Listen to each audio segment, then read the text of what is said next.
इन नकली धर्म के ठेकेदारों ने जनता को मूर्ख बना रखा है। ये हिंदुत्व को बचाने का नहीं बल्कि डुबोने का कार्य कर रहे हैं।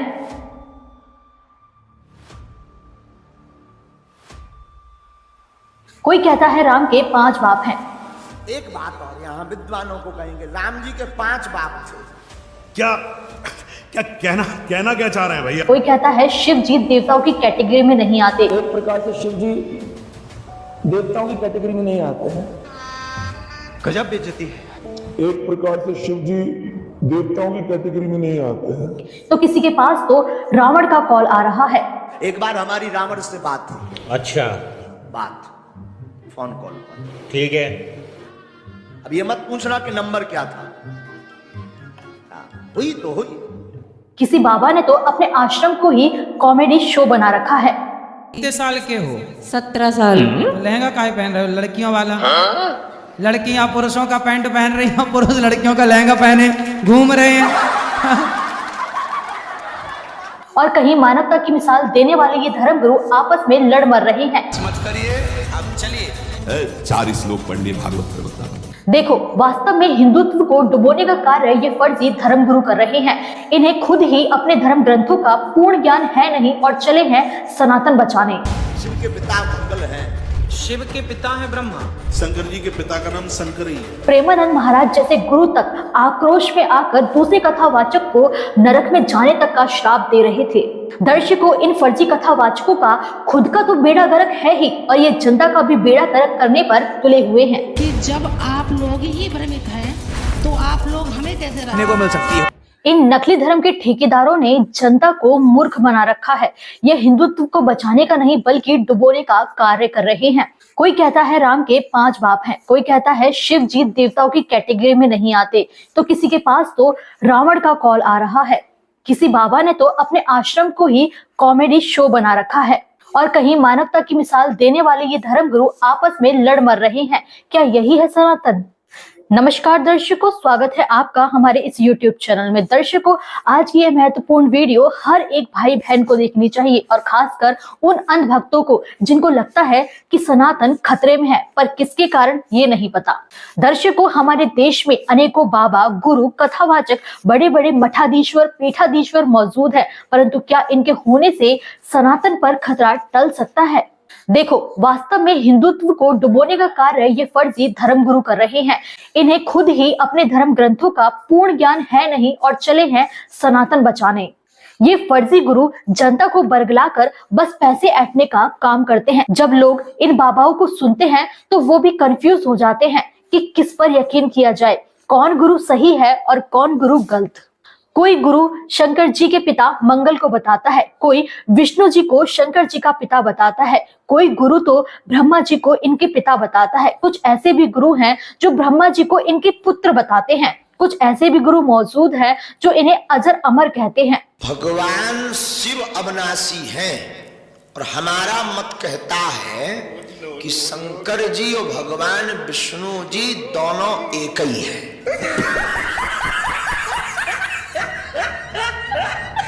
शिव के पिता मंगल हैं। क्या बोला तूने?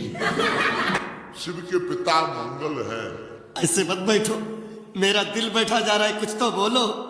शिव के पिता है ब्रह्मा। अच्छा, हमको सिखा रिया है। ब्रह्मा जी के पिता भगवान विष्णु, भगवान विष्णु के पिता भगवान शंकर।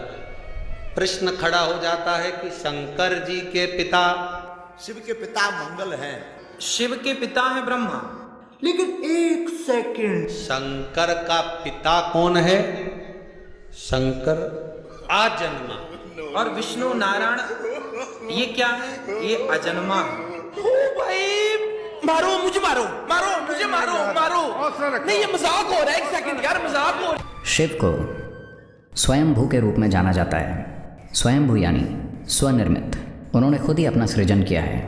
कोई पिता नहीं, कोई माता नहीं, एक आत्मनिर्मित प्राणी। इस आयाम को इस तरह इसलिए प्रकट किया जाता है क्योंकि अरे कहना क्या चाहते हो? वो आदि योगी हैं। ये मत समझो शिव कोई व्यक्ति है, ये नहीं समझना है। ये कहीं बैठा रहा वहाँ 15,000 साल पहले ध्यान में बैठा रहा कोई व्यक्ति ऐसे ऐसे बोलने वाले कुछ जानते ही नहीं इसके बारे में, ना शास्त्र जानते हैं ना अनुभव में जानते हैं इस बात को। अच्छा, शिव कोई व्यक्ति है ही नहीं, इसीलिए वो अरूप, शिव का कोई रूप नहीं है। शिव का कोई रूप नहीं है।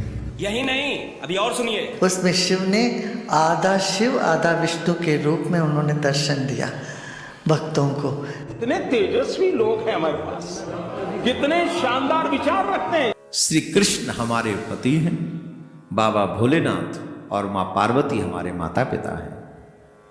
ये सीधा सा बात समझ लो। समझ में आ गई बात? नहीं।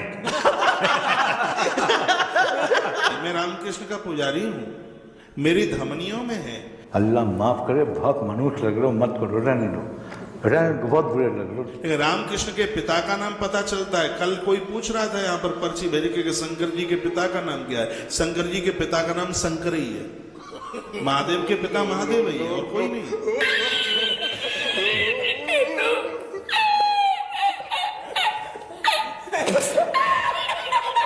महाशिवरात्रि का जो महाफेस्टिवल है ये इसलिए मनाया जाता है क्योंकि शिव जी का पार्वती जी के साथ विवाह हुआ है। कुछ लोग लगता है शायद इस दिन शिव जी का जन्म हुआ होगा। शिव जी तो अजन्मे हैं, अविनाशी हैं, दिव्य हैं, तो इसीलिए उनका जन्म नहीं होता। वाह वाह विजय जी, कांग्रेचुलेशन कांग्रेचुलेशन। पुराणों में शंकर जी को पूर्ण ब्रह्म माना है, वेदों ने भी माना है। फेंको फेंको अपनी पूरी शक्ति के साथ फेंको। कि कौन है सदा? शिव किसी का, शिव सबका बाप है, शिव किसी का सेवक नहीं, ये महादेव है। देवादिदेव महादेव शिव जी हैं, तो शिव जी को परम वैष्णव के रूप में माना गया है, परंतु एक प्रकार से शिव जी देवताओं की कैटेगरी में नहीं आते हैं। गजब बेइज्जती है। एक प्रकार से शिव जी देवताओं की कैटेगरी में नहीं आते हैं। जैसे परम वैष्णव आचार्य भगवान शिव हैं, उनके चरण पकड़ लो, उनको क्या करना है वो सर्वज्ञ हैं, सब ज्ञान है। ये फंस गया सीएम। राम बोलो, कृष्ण बोलो, हरि बोलो, शिव बोलो, काली बोलो, काली उनका अवतार, कृष्ण उनका अवतार, राम उनका अवतार, हमें कोई परेशानी नहीं। सभी गुरुओं का अलग अलग ज्ञान और अलग अलग इनके भक्ति मंत्र। जब सबका उद्देश्य मोक्ष प्राप्ति है तो सबके रास्ते अलग अलग क्यों? सबके मंत्र और भक्ति साधना अलग क्यों? क्या ये सवाल आपके मन में नहीं आता? भक्ति साधना सिर्फ सही ही नहीं बल्कि सही और गलत होती है, और क्या आप जो भक्ति साधना कर रहे हैं वो सही भी है या नहीं? सबसे बड़ी बात तो ये है कि इन सभी गुरुओं के विचारों में इतना मतभेद क्यों देखने और सुनने को मिलता है। सबसे बड़ा और पहला सवाल, ब्रह्मा, विष्णु और शिव जी कौन हैं? इनके जन्म मरण तथा माता पिता की क्या सच्चाई है? आइए जानते हैं। ज्योति निरंजन काल और दुर्गा के संयोग से ब्रह्मा, विष्णु, शिव की उत्पत्ति हुई, यानी ब्रह्मा, विष्णु, शिव के माता पिता दुर्गा और काल हैं। दर्शकों, इसमें कबीर जी ने कहा है कि गुण तीनों की भक्ति में भूल पड़ो संसार, कहें कबीर निज नाम बिन कैसे उतरो पार। तो चलिए आपको ब्रह्मा, विष्णु, शिव के जन्म के अन्य प्रमाण दिखाने से पहले इन 3 गुणों के बारे में बताते हैं, जिससे आपको सद्ग्रंथों को समझना आसान हो जाएगा। देखिए, ये 3 गुण क्या है? ये 3 गुण कौन है? रजगुण ब्रह्मा, सतगुण विष्णु, तमगुण शिव जी। ये देखिएगा मार्कंडेय पुराण। गीता प्रेस गोरखपुर से प्रकाशित संक्षिप्त मार्कंडेय पुराण के अध्याय 25 में लिखा है कि रजोगुण प्रधान ब्रह्मा, तमोगुण प्रधान रुद्र यानी शिव और सत्व प्रधान यानी सतोगुण प्रधान विश्वपालक विष्णु हैं। ये ही 3 देवता हैं और ये ही 3 गुण हैं। और थोड़ा सा पक्का कर दूं, ये देखिएगा, ये है श्रीमद् देवी भागवत। देखिए, खेमराज श्री कृष्ण दास प्रकाशन, बंबई से प्रकाशित श्रीमद् देवी भागवत भाग 1 के 3रे स्कंध के अध्याय 5 श्लोक 8 में भगवान शंकर बोले, हे मात, यदि हमारे ऊपर आप दयायुक्त हो तो मुझे तमोगुण क्यों बनाया? कमल से उत्पन्न ब्रह्मा को रजोगुण किस लिए बनाया तथा विष्णु को सतगुण क्यों बनाया? दर्शकों, नीचे संस्कृत को भी देखें, जिसमें स्पष्ट लिखा है, यदि दयार्द्रमणा न सदामभि के कथमहम विहितः च तमोगुणः कमल जश्च रजोगुण संभव सुविहितः किमु सत्वगुणो हरि। इति सिद्धम रजगुण ब्रह्मा सतगुण विष्णु तमगुण शिव जी। दर्शकों, मार्कंडेय पुराण और श्रीमद्देवी भागवत के इस उल्लेख से यह स्पष्ट होता है कि 3 गुण यानी रजगुण ब्रह्मा जी, सतगुण विष्णु जी और तमगुण शिव जी हैं। चलिए अब आपको इन तीनों देवताओं के जन्म का अन्य प्रमाण भी दिखाते हैं, जो कि कबीर परमेश्वर ने 600 वर्ष पूर्व पंडित सर्वानंद जी को बताया था। देखिए। और इसको परमात्मा को कबीर साहब को अशिक्षित कहा करते, शूद्र कहा करते, ये धानक ये दुलाहा क्या जाने सदग्रंथों के गूढ़ रहस्यों को। और परमात्मा ने वो अमृत वचन बोल रखे हैं, इतने गूढ़ शब्द बोल रखे हैं, ये नकली नहीं समझ सके उस परमात्मा के गूढ़ रहस्यों को। और परमात्मा सारे गूढ़ रहस्यों से परिचित थे। सर्वानंद ने कहा कि कबीर बोल क्या प्रश्न करेगा। परमेश्वर ने कहा कि कौन ब्रह्मा का पिता है, कौन विष्णु की माँ, शंकर का दादा कौन है, पंडित जी दियो बता। ब्रह्मा विष्णु महेश के माता पिता कौन है, इनका दादा कौन है। अब सर्वानंद की बुद्धि तो वही टिकी हुई थी, ये सर्वेश्वर है, महेश्वर है, इनके कोई माता पिता नहीं है। आप ऐसे ही कह रहे हो, इनके कोई माता पिता नहीं। अब परमेश्वर ने कहा कि आप देवी भागवत 3रा स्कंद निकालो। देखिएगा श्री देवी भागवत यानी देवी पुराण, सचित्र मोटा टाइप। श्रीमद् देवी भागवत के 3रे स्कंद अध्याय 4 से 5 को, जिसमें श्री विष्णु जी देवी दुर्गा की स्तुति करते हुए कहते हैं, तुम शुद्ध स्वरूपा हो, यह सारा संसार तुम्ही से उद्भासित हो रहा है।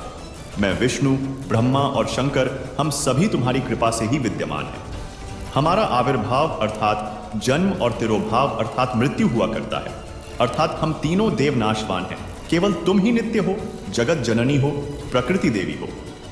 दर्शकों, यहाँ प्रकृति शब्द याद रखिएगा, क्योंकि दुर्गा जी को ही प्रकृति कहा जाता है। जब हम आपको श्रीमद् भगवद गीता अध्याय 14 श्लोक 3, 4, 5 से ब्रह्मा विष्णु शिव की उत्पत्ति के विषय में बताएंगे, तो यह प्रकृति शब्द काम में आएगा। दर्शकों, श्रीमद् देवी भागवत के इसी लेख में आगे भगवान शंकर बोले, देवी, यदि महाभाग विष्णु तुम्ही से प्रकट हुए हैं, तो उनके बाद उत्पन्न होने वाले ब्रह्मा भी तुम्हारे ही बालक हुए। फिर मैं तमोगुणी लीला करने वाला शंकर क्या तुम्हारी संतान नहीं हुआ? अर्थात मुझे भी उत्पन्न करने वाली तुम ही हो। शिवे, संपूर्ण संसार की सृष्टि करने में तुम बड़ी चतुर हो। इस संसार की सृष्टि, स्थिति और संहार में तुम्हारे गुण सदा समर्थ हैं। उन्हीं तीनों गुणों से उत्पन्न हम ब्रह्मा, विष्णु एवं शंकर नियमानुसार कार्य में तत्पर रहते हैं। यह है संक्षिप्त शिव पुराण, गीता प्रेस गोरखपुर से प्रकाशित, जिसके संपादक हैं श्री हनुमान प्रसाद पोद्दार। इसके रुद्र संहिता के अध्याय 6 में अपने पुत्र श्री नारद जी के श्री शिव तथा श्री शिवा के विषय में पूछने पर श्री ब्रह्मा जी ने कहा, जिस पर ब्रह्म के विषय में ज्ञान और अज्ञान से पूर्ण उक्तियों द्वारा इस प्रकार विकल्प किए जाते हैं। उसने कुछ काल के बाद सृष्टि का समय आने पर द्वितीय की इच्छा प्रकट की। उसके भीतर एक से अनेक होने का संकल्प उदित हुआ। तब उस निराकार परमात्मा ने अपनी लीला शक्ति से अपने लिए मूर्ति आकार की कल्पना की। जो मूर्ति रहित परम ब्रह्म है, उसी की मूर्ति भगवान सदाशिव है। अर्वाचीन और प्राचीन विद्वान उन्हीं को ईश्वर कहते हैं, शिव। एक समय उस आनंद वन में रमण करते हुए शिवा और शिव के मन में यह इच्छा हुई कि किसी दूसरे पुरुष की भी सृष्टि करनी चाहिए, जिस पर यह सृष्टि संचालन का महान भार रखकर हम दोनों केवल काशी में रहकर इच्छानुसार विचरें और निर्वाण धारण करें। ऐसा निश्चय करके शक्ति सहित सर्वव्यापी परमेश्वर शिव ने अपने वाम भाग के 10वें अंग पर अमृत मल दिया। फिर तो वहां से एक पुरुष प्रकट हुआ, जिसका नाम विष्णु रखा। फिर रुद्र संहिता के अध्याय 7 पर ब्रह्मा जी ने कहा कि तत्पश्चात कल्याणकारी परमेश्वर साम सदाशिव ने पूर्ववत प्रयत्न करके मुझे अपने दाहिने अंग से उत्पन्न किया। दर्शकों, शिव पुराण के इस प्रमाण से यह तो सिद्ध हो गया कि ब्रह्मा और विष्णु की उत्पत्ति दुर्गा और शिव अर्थात काल रूपी ब्रह्म से हुई। लेकिन तत्व ज्ञान न होने के कारण यहां यह अनुवादकर्ता विचलित हो गया कि शिव से शिव की उत्पत्ति कैसे लिखूं, इसमें तो लिखा हुआ है, जिसके कारण उसने यहां शिव से शिव की उत्पत्ति नहीं लिखा, जबकि यह सदाशिव यानी काल रूपी ब्रह्म तमोगुण शिव से अलग है, जिसका प्रमाण इसी शिव पुराण के विद्यवेश्वर संहिता अध्याय 10 में है, जिसमें ब्रह्मा और विष्णु ने पूछा, प्रभो, सृष्टि आदि 5 कृत्यों के लक्षण क्या हैं? ये हम दोनों को बताइए। भगवान शिव बोले, मेरे कर्तव्यों को समझना अत्यंत गहन है। तथापि मैं कृपापूर्वक तुम्हें उनके विषय में बता रहा हूं। ब्रह्मा और अच्युत, सृष्टि, पालन, संहार, तिरोभाव और अनुग्रह, ये 5 ही मेरे जगत संबंधी कार्य हैं जो नित्य सिद्ध हैं। संसार की रचना का जो आरंभ है उसी को सर्ग या सृष्टि कहते हैं। पुत्रों, तुम दोनों ने तपस्या करके प्रसन्न हुए मुझ परमेश्वर से सृष्टि और स्थिति नामक 2 कृत्य प्राप्त किए हैं। ये दोनों तुम्हें बहुत प्रिय हैं। इसी प्रकार मेरी विभूति स्वरूप रुद्र और महेश्वर ने 2 अन्य उत्तम कृत्य, संहार और तिरोभाव, मुझसे प्राप्त किए हैं। परंतु अनुग्रह नामक कृत्य दूसरा कोई नहीं पा सकता। रुद्र और महेश्वर अपने कर्म को भूले नहीं हैं, इसलिए मैंने उनके लिए अपनी समानता प्रदान की है। वे रूप, वेश, कृत्य, वाहन, आसन और आयुध आदि में मेरे समान ही हैं। ये 5वां कौन है? ये 4 तो ब्रह्मा, विष्णु, महेश और रुद्र हो गए। इस महेश का, इसी का एक शकल है रुद्र, और वो 11 रुद्रों का कंट्रोलर है। वो रुद्र, वो अलग है, और ये ब्रह्मा, विष्णु, महेश ये अलग है। तो ये 5वां जो बोल रहा है, यो है काल दुर्गा का पति के 3 पुत्र अष्टंगी जाए, ब्रह्मा विष्णु शिव नाम डराए। हमारा दूसरा सवाल, भक्ति करने की सही और शास्त्रोक्त प्रमाणित मंत्र कौन से हैं जिससे मानव आध्यात्मिक, मानसिक और शारीरिक तौर पर सुखी रह पाए? आदि सनातनी पूजा के 3 चरण होते हैं। प्रथम चरण की साधना में इन पंचदेव की साधना के मंत्र होते हैं। उसके बाद दूसरे चरण की साधना, जो कि सनातनी पूजा भी कहलाती है, इसके मंत्र होते हैं ओम तत्, यहाँ तत् सांकेतिक मंत्र है। उसके बाद तीसरे चरण की साधना आदि सनातनी पूजा कहलाती है।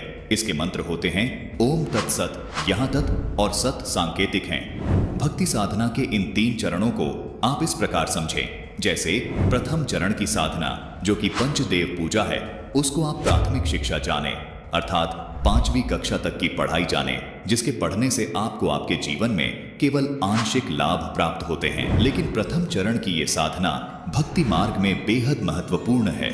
जिस प्रकार 5वीं कक्षा तक की पढ़ाई पूरी किए बिना 10वीं 12वीं तक की पढ़ाई नहीं की जा सकती, इसी प्रकार प्रथम चरण की ये पंचदेव साधना किए बिना दूसरे व तीसरे चरण की साधना नहीं की जा सकती। दूसरे चरण की साधना, जो कि सनातनी पूजा है, ये गीता अध्याय 15 के श्लोक 16 में बताए क्षर और अक्षर पुरुष की पूजा है। इसको आप उच्च शिक्षा, अर्थात इसको आप 10वीं तक की कक्षा की पढ़ाई जाने, जो आपको प्राथमिक शिक्षा से कुछ ज्यादा लाभ देती है। तीसरे चरण की साधना, जो कि आदि सनातनी पूजा है, गीता जी अध्याय 17 के श्लोक 23 में भी इसका वर्णन है। ये गीता अध्याय 8 के श्लोक 3 में बताए परम अक्षर ब्रह्म की पूजा है।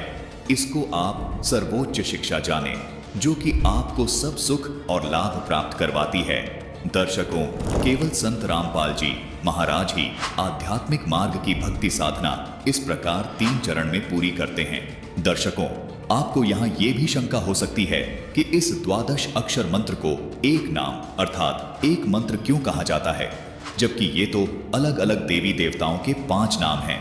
दर्शकों, गीता जी अध्याय 17 के श्लोक 23 में ये जो ओम तत् सत मंत्र लिखे हैं, ये भी दिखने में 3 मंत्र हैं, लेकिन इन तीनों नामों को गीता जी में लिखा है कि ओम तत्सत। इस प्रकार का ये सच्चिदानंद घन ब्रह्म का ये नाम कहाँ है?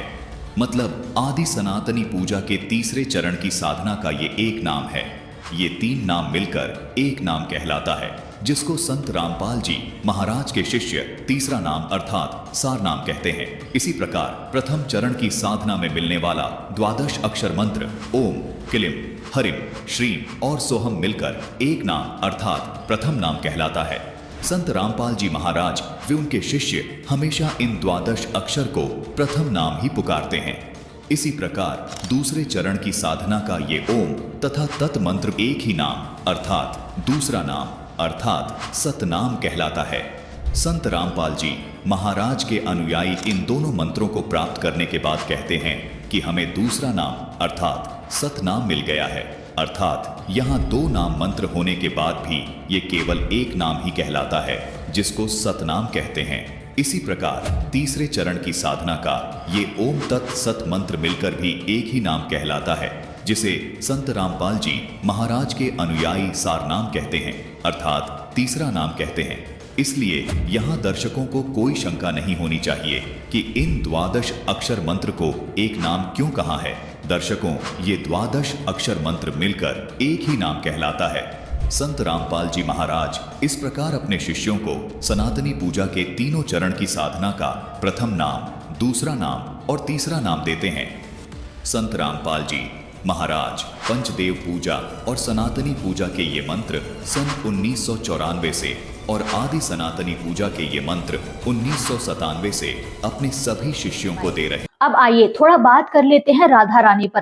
राधा रानी का विषय बहुत ज्यादा कंट्रोवर्सी से घिरा हुआ है। इसी बात पर तो कुछ कथावाचक आपस में लड़ने तक लग गए थे और प्रेमानंद महाराज जैसे गुरु तक आक्रोश में आकर दूसरे कथावाचक को नरक में जाने तक का श्राप दे रहे थे। भगवान कृष्ण की 16,108 रानियों में कहीं राधा जी का नाम है क्या? अरे बोलो जम के, नहीं है। भगवान कृष्ण की 16,108 रानी में राधा का नाम नहीं है और राधा के पति में कृष्ण का नाम नहीं है। राधा जी के पति का नाम क्या है? अरे बोलो जम के, अभी तो बोले थे हमारे श्रेणी जी और सब लोग बोलते थे कि हमारे यहाँ भागवत हुई, तो बताओ राधा जी के पति का नाम क्या है? क्या नाम है राधा जी के पति का? अनय घोष। क्या नाम है राधा के पति का? अनय घोष। राधा जी की सास का नाम था जटिला, ननन का नाम था कुटिला। राधा जी का विवाह हुआ था ग्राम छाता। कहां की रहने वाली थी राधा? जम के बोलो। है बरसाना। पक्के में बरसाने की राधा नहीं थी, राधा जी थी रावल गांव की। बरसाने में तो राधा जी के पिताजी की कचेरी थी, जिसमें राधा वर्ष में एक बार कचेरी पर जाती थी, इसलिए उसका नाम है बरसाना। वर्ष में एक बार आना, उसको कहते बरसाना, जहां राधा जी के पिता की कचेरी थी। कल हमको एक क्लिप दिखाई गई किसी भागवत प्रवक्ता की, वो लाडली जी के विषय में बोल रहा है कि राधा है। 4 श्लोक पढ़ लिए, भागवत प्रवक्ता बन गए। कभी बैठे हो संतों के चरणों में? कभी किसी महापुरुष की चरण रज का सेवन करके बात करते तो तुम्हारी अशुद्ध वार्ता ऐसी वाणी से नहीं निकलती। चर्चा की जाती है प्रभु की, प्रभु में अनुराग प्रकट करने के लिए स्वयं में, और जो सुने उसको भगवान में श्रद्धा हो जाए, प्रियाजू में श्रद्धा हो जाए। जो हमारी लाडली जी के विषय में एक भी बात नहीं जानता, वो लाडली जी के विषय में बोलने का अधिकार क्या जानता है लाडली जी के? मैं ये कहना चाहती हूँ कि जब आप लोग ही भ्रमित हैं तो आप लोग हमें कैसे रास्ता दिखा सकते हैं? दर्शकों, इन फर्जी कथावाचकों का खुद का तो बेड़ा गर्क है ही और ये जनता का भी बेड़ा गर्क करने पर तुले हुए हैं। इन फर्जी धर्म गुरुओं के बीच जब हमने एक ऐसे संत को सुना व देखा जो शास्त्रों को खोल खोल कर प्रमाणित ज्ञान बताते हैं, एक बात को सिद्ध करने के लिए अनेकों प्रमाण देते हैं, तो हम भी चकित रह गए। क्योंकि हमने तो अभी तक धर्म ग्रंथों पर मत्था टेकने तथा टिकवाने वाले गुरु देखे थे, लेकिन अब हमने संत रामपाल जी के रूप में एक ऐसे गुरु तथा संत को देखा जो शास्त्रों को खोल खोल कर प्रमाणित ज्ञान तथा भक्ति मंत्र साधक को प्रदान करते हैं। इनका ज्ञान सबसे अलग और चौंकाने वाला तो था, परंतु प्रमाणित और सत्य भी था। इसीलिए आपसे भी प्रार्थना है कि आप भी संत रामपाल जी महाराज को जरूर सुने व देखें, जिससे आपको भी सत्य भक्ति साधना मालूम हो सके और आप इन नकली धर्म गुरुओं के अज्ञान से बच सकें। दर्शकों, अंत में हम आपसे यही प्रार्थना करना चाहेंगे कि आप भी सत्य भक्ति साधना अपनाएं और संत रामपाल जी महाराज के ज्ञान को सुने।